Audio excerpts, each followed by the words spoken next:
Last night on The Flash, Zoom released his army of metas on Central City, but Barry stopped them. Caitlin came back, and Cisco tapped into his abilities a little bit more. And that was it, and nothing else happened, and the episode ended. Okay, that's not true, but if you have not watched last night's episode of The Flash, go watch it now. I mean it. And then come back and watch this video. Spoilers are ahead. But let's talk about Black Siren first. After Laurel's death on Arrow, there were a decent number of fans who had hoped Katie Cassidy would stay inside the Arrowverse due to, Earth 2 existing. And seeing as how Black Siren survived the episode, maybe she will. But as to what she was up to in the episode, it was apparently destroying buildings for Zoom, because Zoom wanted the Flash crew to either not notice what buildings he was actually targeting, or to distract them from whatever it was that Zoom was doing. And apparently Black Canary could have been a lot more powerful if she was just, evil and wanted to kill people. Isn't that always the case? The good guys are just not evil enough to get really powerful. Also, Wally wants to be a hero, but since he's probably not going to get any speed this season, he'll have to make do with hitting metas with his car. At least he finally found out that Barry was the Flash, right? I kept thinking that someone would tell him last night, and I guess I was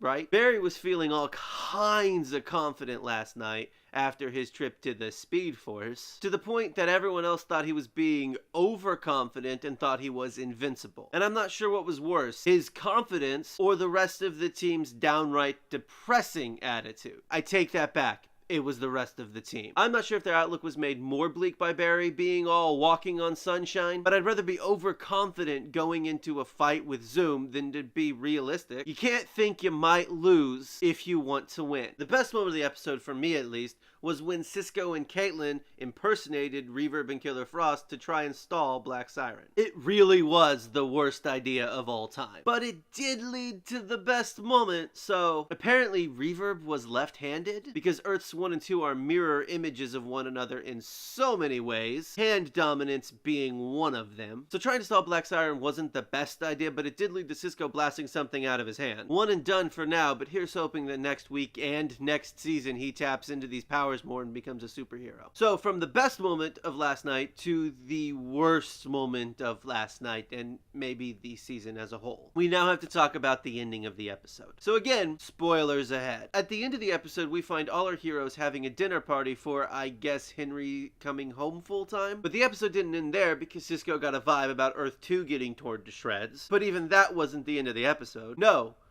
This episode ended with Zoom's hand through Henry's chest. Now, this is sad, heartbreakingly sad, destroy a human being sad, but it was foreshadowed a bit both last week and last night. I mean, things were going just a little bit too good for Barry, and his dad was coming back full time and might have found a new love in Dr. McGee. Also, Zoom kept saying things about how he and Barry were the same and that he'd prove it. Now, that's not to say it wasn't heartbreaking. I truly believed that Barry letting his mother die at the end of last season was going to be the most heartbreaking thing on this show. And then they went and killed his father. It didn't matter that I saw it coming. It was still devastating. So if you need cheering up after last night's episode, just think about the time that Joe tried to see if Wally was a speedster by dropping his mug. Always works for me. Thank you for watching, and I will see you next time.